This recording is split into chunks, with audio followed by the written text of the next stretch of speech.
What's better than Anchor's podcast creation tools? Nothing. Mankind has always searched for evidence of God's perfection, and we found it.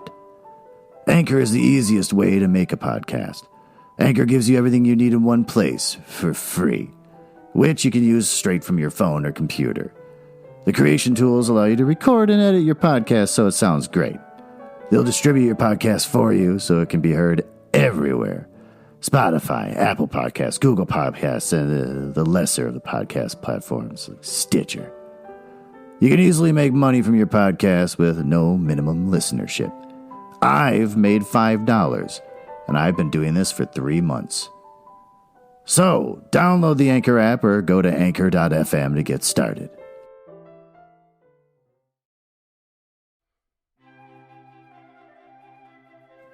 Guys, what's been going on with me? Nothing. I still don't have a tree person coming to my house. I mow the lawn, I clean, I do my work during the day, and nothing much exciting happens. Oh, I recorded an episode of The Book Boys with my good friend Ben. So that was nice.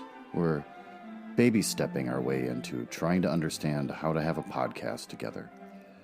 But I think the last episode was a little bit closer, and it seems fine. I'm not totally against it. So I guess that means it's a great success. And that's pretty much it. I mean, yesterday I did go on a quasi-date with a woman over lunch break, so that was a little weird. And it was alright. It was fine. We just walked around and talked after getting coffee. Besides that, was talked down to by a coworker during a conference call. That's fun. What else? Saw a car crash. That was pretty cool. Pulled it in the parking lot of the gas station and heard a loud crash and thought, oh my god, that was really loud, which means it must be close to me. I wonder if something happened to my car. I looked out the window, and I'm not exaggerating, I saw a black car about 4 or 5 feet off the ground, flying through the air sideways, like on its side, and then landed on the ground. So I got out of my car and dialed 911, and it was busy. So I kept dialing and dialing as I walked over to the car that was on its side, and there was a man in a green shirt standing there. And I said, is the person still in the car? And he said, no, they got out and they jumped into a white truck and sped off.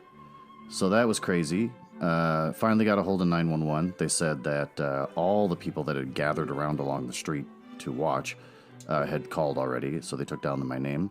Walked over to the other car to tell the person who's still sitting in it, the one that got hit, help is on its way. Just stay still. Don't move around or anything in case anything got broken, and wait for the ambulance to come. And the guy in the green shirt kind of pushed me out of the way and said the same thing, except in a more authoritative voice. So that was emasculating. So watched as the cops finally showed up and the paramedics or whatever, and then I thought, okay, that's all I can do, and drove home. I think besides seeing a car fly through the air like an episode of the Rockford Files, it was weird to see all the people gathered around and taking pictures with their phones. The car that was on its side was on fire, and people were standing really close to it taking pictures, so that seemed dumb. I even told somebody, just back up. If this car blows up, you're gonna get hurt. And they just sat there taking pictures. But yeah, it was like something out of a movie with all the people that came walking over just to stare at the damage. You always hear about gawkers, like, in old books and movies whenever there's an accident. But I haven't really seen it in person because most accidents happen on the highway. But no, these people were all gathered around, talking to each other, staring at each other. One woman was yelling about how everyone's being stupid, just to herself. Like, why are you standing over there? Everyone's so stupid. And it was just, everyone had an opinion. It was pretty weird. And that's about it. Then I recorded my podcast with Ben. He's going to come to my house in person on Saturday with my kids here, which I'm sure they'll hate. Also, there may or may not be inappropriate content for kids or really sensitive adults. It's public domain books for the most part that I'm reading, so I think it's probably pretty safe, and you probably shouldn't worry about it. But I don't read any of this stuff before I start doing the podcast, so I'm kind of learning about the book as you do. And if anything really cool happens that's sexual in nature or involves a lot of swearing, I'm going to be pretty impressed, just like you. And maybe your kid in the back seat. And with that, enjoy this episode of Leaves of Glen. I am Glenn Nuzzles. Guys, I'm going to change things up a little bit today. Normally, I take a little break midway through what I'm reading and let you know about a brand new book from Penguin Random House. But this book is so good, I've just got to tell you about it right now. It's Hondo from Louis L'Amour's Lost Treasures. Says I can read an excerpt. I should be doing that. I'm not going to today. About Hondo, Louis L'Amour's Lost Treasures. As part of the Louis L'Amour Lost Treasures series, this edition contains exclusive bonus materials! Exclamation point. He was etched by the desert's howling winds, a big, broad-shouldered man who knew the ways of the Apache and the ways of staying alive. She was a woman, alone, raising a young son on a remote Arizona ranch. And between Hondo Lane and Angie Lowe was the warrior Vittorio, whose people were preparing to rise against the white men. Now the pioneer woman, the gunman, and the Apache warrior are caught in a drama of love, war, and honor. Louis L'Amour's Lost Treasures is a project created to release some of the author's more unconventional manuscripts from the family archives. In Louis L'Amour's Lost Treasures, Volumes 1, Beau L'Amour takes the reader on a guided tour through many of the finished and unfinished short stories, novels, and treatments that his father was... His name is Beau. B-E-A-U. Beau. All right, doesn't sound like a male name, but all right. Was never able to publish during his lifetime. L'Amour's never-before-seen first novel, No Traveler Returns, faithfully completed for this program, is a voyage into the danger and violence of the high seas. These exciting publications will be followed by Louis L'Amour's Lost Treasures Volume 2. Additionally, many beloved classics will be re-released with an exclusive Lost Treasures postscript featuring previously unpublished material, including outlines, plot notes, and alternate drafts. These postscripts tell the story behind the stories that millions of readers have come to know and cherish. Praise from the Smithsonian Magazine. They say that L'Amour is popular for all the right reasons. His books embody heroic virtues that seem to matter now more than ever. L'Amour falls into that grand tradition of Jack London. Oh, this is perfect. And Robert Louis Stevenson. Well, there we go. Maybe that's the reason why I'm so drawn to this book. That was the Wall Street Journal. The Smithsonian Magazine says that Louis L'Amour made the modern Western a national pastime. So the Smithsonian had less to say. On to the story. Oh my God, I was just looking through my physical copy of the book that I've beaten up, got waterlogged, and have taken 1 million pictures of for my stupid Instagram account. But I have 25 chapters in this. I forgot about that. We're doing chapter 19 right now, which means I am so much closer to being done with this book. I might have to do double chapters or something to finish this baby off sooner, and I can read something I actually enjoy.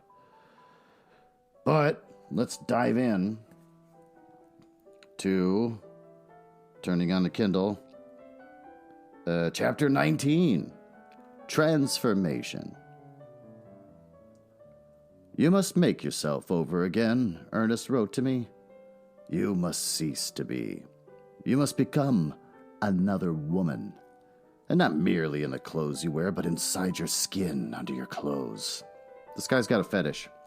I once knew a lady who, before her divorce, her husband would make her go to a bar and watch from another table as men hit on her, and then he would come over and she'd be like falling all over him. People have things. You must make yourself over again so that even I would not know you. Your voice, your gestures, your mannerisms, your carriage, your walk, everything. Yeah, this guy's got a fetish. He wants to pretend to meet her in a bar. This command I obeyed. Every day I practiced for hours and burying forever the old Avis Everhard beneath the skin of another woman, whom I may call my other self.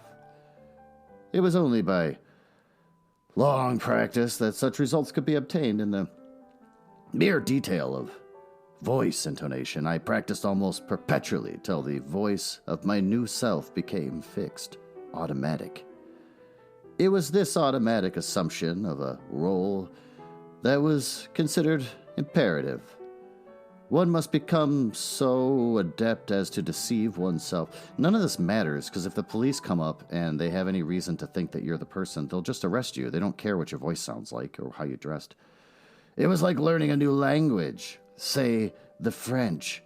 At first, speech in French is self-conscious, a matter of the will.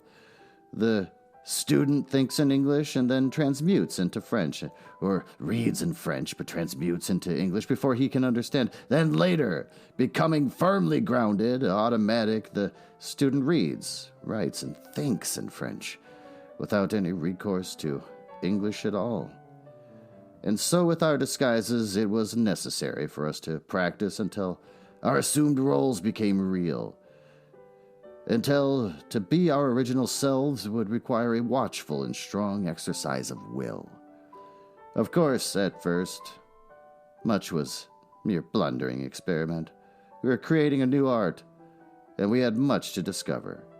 But the work was going on everywhere. Masters in the art were developing, and a fund of tricks and expedients was being accumulated. This fund became a sort of textbook that was passed on, a part of the curriculum, as it were, of the School of Revolution. It was at this time that my father disappeared. Oh, boy. His letters, which had come to me regularly, ceased.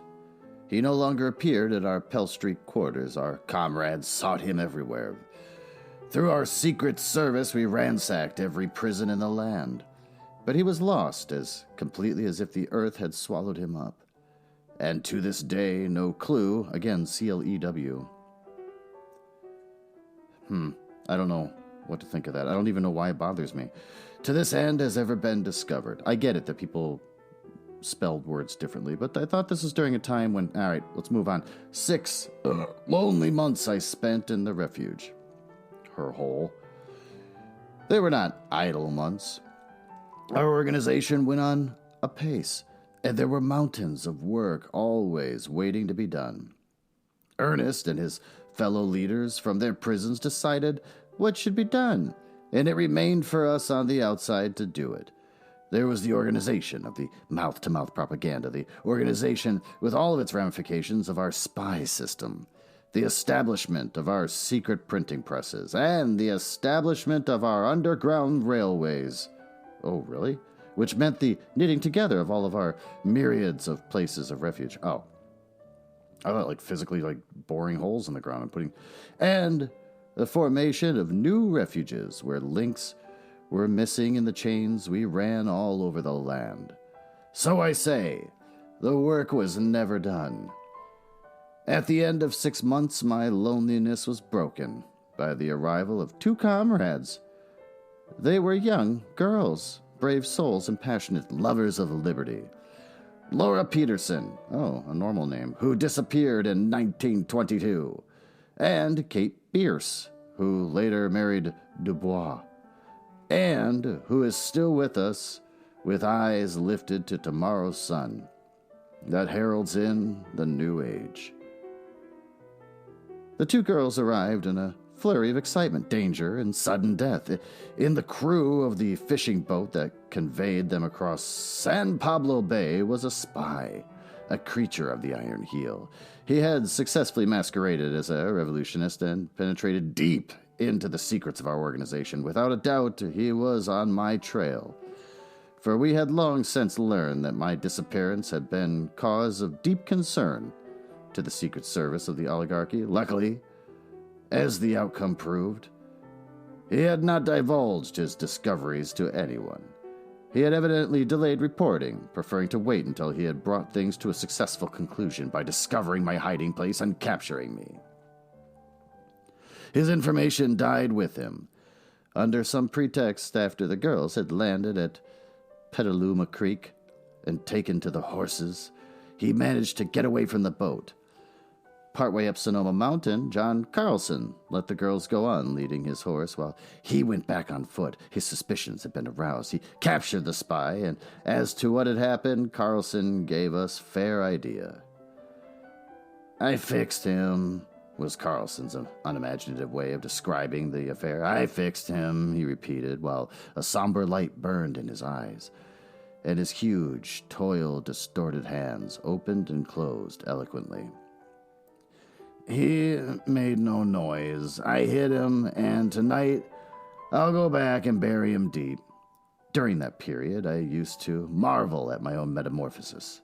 At times it seemed impossible, either that I had ever lived a placid, peaceful life in a college town, or else that I had become a revolutionist, inured to the scenes of violence and death. One or the other could not be. One was real, the other was a dream. But which was which? Was this present life of a revolutionist hiding in a hole a nightmare? Or was I a revolutionist who had somewhere, somehow dreamed that in some former existence I had lived in Berkeley and never known a life more violent than teas and dances, debating societies, and lecture rooms? And then I suppose this was a common experience of all of us who had rallied under the red banner of the Brotherhood of Man. I often remembered figures from that other life, and curiously enough, they appeared and disappeared now and again in my new life. There was Bishop Morehouse. In vain we searched for him after our organization had developed. He had been transferred from asylum to asylum. We traced him from the state hospital for the insane at Napa to one in Stockton, and from there to the one in Santa Clara Valley called Agnew's. There the trail ceased. There was no record of his death. In some way he must have escaped. Little did I dream of the awful manner in which I was to see him once again, the fleeting glimpse of him in the whirlwind carnage of the Chicago Commune. Jackson, who had lost his arm in the Sierra Mills and who had been the cause of my own conversion into a revolutionist, I never saw again, but we all knew what he did before he died. He never joined the revolutionists. Embittered by his fate, brooding over his wrongs, he became an anarchist. Not a full philosophic anarchist, but a mere animal, mad with hate and lust for revenge. And well, he revenged himself. Evading the guards in the nighttime while all were asleep, he blew the Perthenwaite, I can say it, palace into atoms. No soul escaped, not even the guards, and in prison, while awaiting trial, he suffocated himself under his blankets. Dr. Hammerfield and Dr. Ballingford achieved quite different fates from that of Jackson. They have been faithful to their salt, and they have been correspondingly rewarded with ecclesiastical palaces wherein they dwell at peace with the world. Both are apologists for the oligarchy. Both have grown very fat. Dr. Hammerfield, as Ernest once said, has succeeded in modifying his metaphysics so as to give God's sanction to the Iron Heel, and also to include much worship of beauty, and to reduce to an invisible wraith the gaseous vertebrae described by Haeckel. The difference between Dr. Hammerfield and Dr. Ballingford being that the latter has made the god of the oligarchs a little more gaseous and a little less vertebrae. Peter Donnelly, the scab foreman at the Sierra Mills, whom I encountered while investigating the case of Jackson, was a surprise to all of us. In 1918, I was present at a meeting at the Frisco Reds. Of the Frisco Reds. Of all of our fighting groups, this one was the most formidable, ferocious, and merciless. It was really not a part of our organization. Its members were fanatics, madmen. We dared not encourage such a spirit. On the other hand, though they did not belong to us, we remained on friendly terms with them. It was a matter of vital importance that brought me there that night. I, alone in the midst of a score of men, was the only person unmasked. After the business that brought me there was transacted, I was led away by one of them. In a dark passage, this guide struck a match, and, holding it close to his face, slipped back his mask. For a moment, I gazed upon the passion-wrought features of Peter Donnelly. Then the match went out. "I just wanted you to know it was me," he said in the darkness. "Do you remember Dallas, the superintendent?" I nodded at recollection of the vulpine-faced superintendent of the Sierra Mills. "Well, I got him first," Donnelly said with pride. "'Twas after that I joined the Reds." "But how come it's that you are here?" I queried. "Your wife and children?" "Dead," he answered. "That's why. No," he went on hastily, "'tis not revenge for them. They died easily in their beds. Yeah, sickness, you see. One time and another, they tied my arms while they lived. And now that they're gone, 'tis revenge for my blasted manhood I'm after. I was once Peter Donnelly, the scab foreman, but tonight I'm number 27 of the Frisco Reds. Come on now, and I'll get you out of this." More I heard of him afterward. In his own way, he had told the truth when he said all were dead. But one lived, Timothy, and him his father considered dead because he had taken the service with the Iron Heel in the mercenaries. A member of the Frisco Reds pledged himself to 12 annual executions. The penalty for failure was death. A member who failed to complete his number committed suicide. These executions were not haphazard. These group of madmen met frequently and passed wholesale judgments upon offending members and survivors of the oligarchy. The executions were afterward apportioned by lot. In fact, the business that brought me there that night of my visit was such a trial. One of our own comrades, who for years had successfully maintained himself a clerical position in the local bureau of the Secret Service of the Iron Heel, had fallen under the ban of the Frisco Reds and was being tried. Of course, he was not present, and of course his judges did not know that he was one of our men. My mission had been to testify to his identity and loyalty. It may be wondered how we came to know of the affair at all. The explanation is simple. One of our secret agents was a member of the Frisco Reds. It was necessary for us to keep an eye on friend as well as foe, and this group of madmen was not too unimportant to escape our surveillance. But to return to Peter Donnelly and his son. All went well with Donnelly until, in the following year, he found among the sheaf of executions that fell to him the name of Timothy Donnelly. Then it was that family clannishness, which was his to so extraordinary a degree asserted itself. To save his son, he betrayed his comrades. In this he was partially blocked, but a dozen of the Frisco Reds were executed, and the group was well nigh destroyed. In retaliation, the survivors meted out to Donnelly the death he had earned by his treason. Nor did Timothy Donnelly long survive. The Frisco Reds pledged themselves to his execution. Every effort was made by the oligarchy to save him. He was transferred from one part of the country to another. 3 of the Reds lost their lives in the vain effort to get him. The group was composed only of men. In the end, they fell back on a woman, one of our comrades, and none other than Anna Royalston.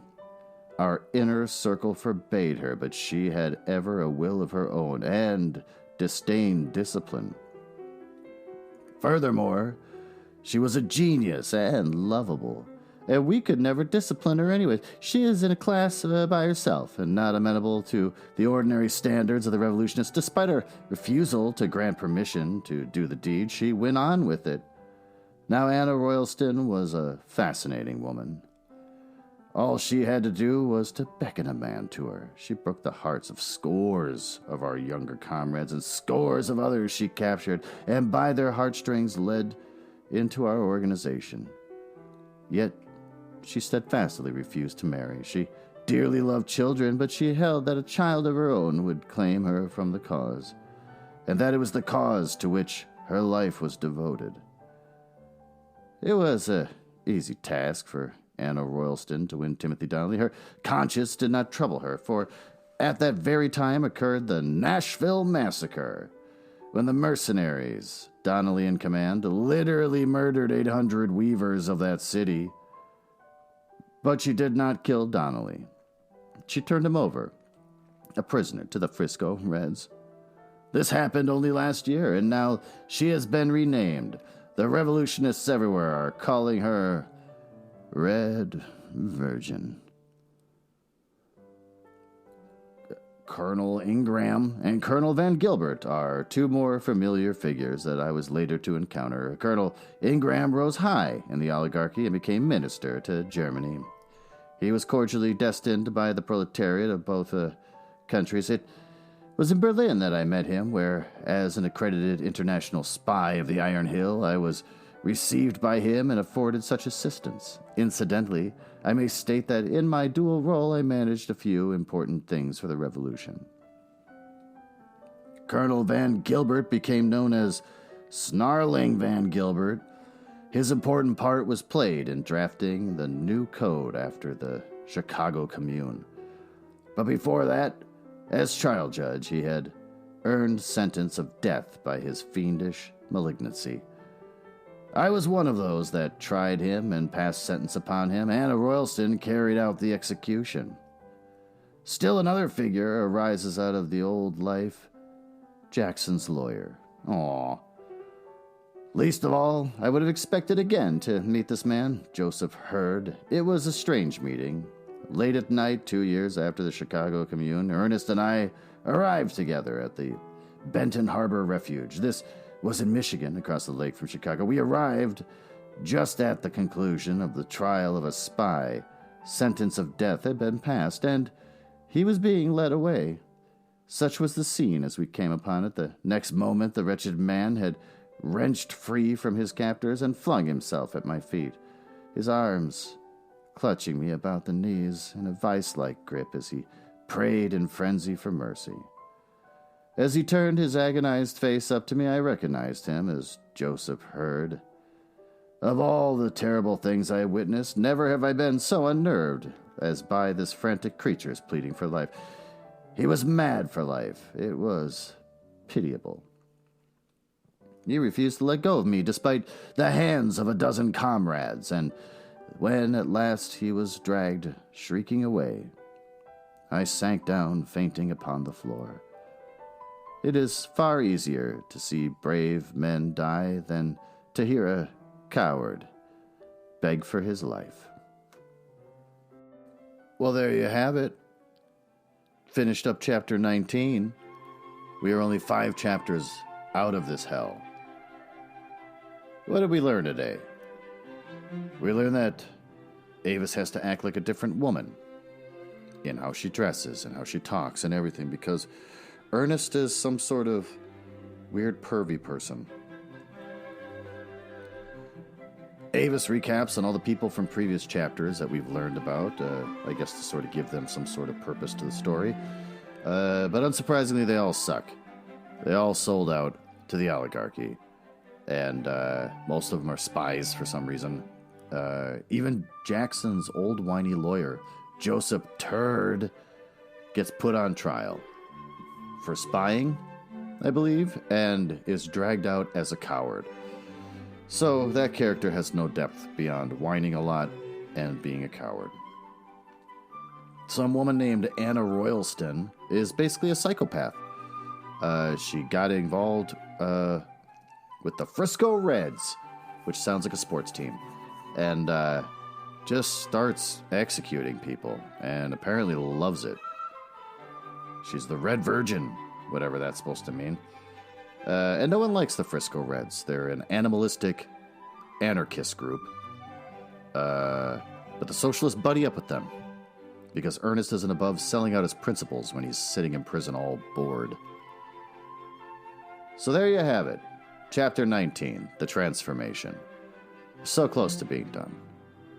I'm gonna celebrate. I might read the very last chapter just completely drunk out of my mind as a way of celebrating it. No, I won't. But anyways, I hope you enjoyed it, and I hope you come back again to finish this horrible thing with me.